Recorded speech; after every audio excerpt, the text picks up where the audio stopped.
Sa resolution of both houses o RBH number 6 na isinumite ni Senate President Juan Miguel Zubiri ay tanging ang economic provisions lamang sa education, advertising at public utilities ang aamyendahan.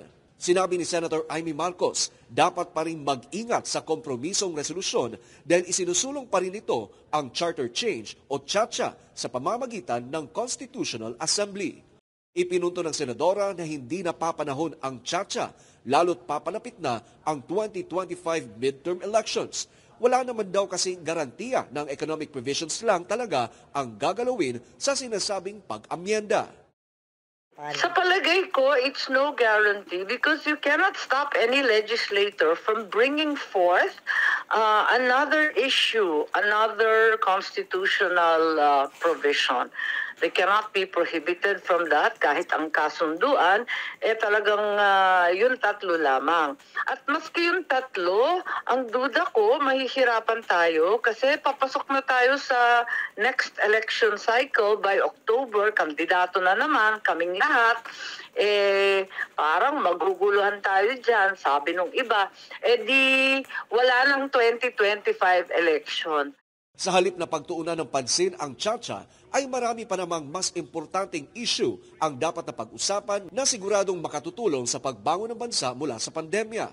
Ipinaalala niya na bagamat ang Senado na ang mangunguna sa charter change, ay nakakakaba pa rin ang eksena matapos na masingitan ng questionableng 12 bilyong piso ang 2024 budget ng COMELEC nang hindi nalalaman ng mga senador. Isama pa ang issue ng People's Initiative. Kinestyon din ni Senador Amy kung bakit kailangang amyendahan ang ilang economic provisions gayong wala naman anya siyang naririnig na reklamo mula sa mga investor patungkol dito. Katagal-tagal kong chairman ng Economic Affairs. Araw-araw ko halos kausap ang ating foreign investors. Wala naman silang dinaing tungkol sa ating constitution. Hindi daw sila makapag-invest sa Pilipinas dahil bulok ang infrastructure, labis-labis ang red tape at magulo. All of those things that we have heard before.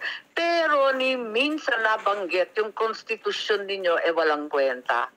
Nagbabala rin ang senadora sa anya'y nagpapatuloy pa rin People's Initiative matapos na makarating sa kanya na hindi pa rin itinitigil ang suhulan kapalit ng pirma ng mga botante. Ang information tungkol sa kontraktor, sa amin, Region 1, narinig ko sa ilang probinsya, narinig ko rin sa Region 4A. So, nagugulat nga kami. Kaya lang, sabi naman nung iba, pareho lang yan. Wala namang pinagkaiba kasi marami rin daw kontraktor na politiko.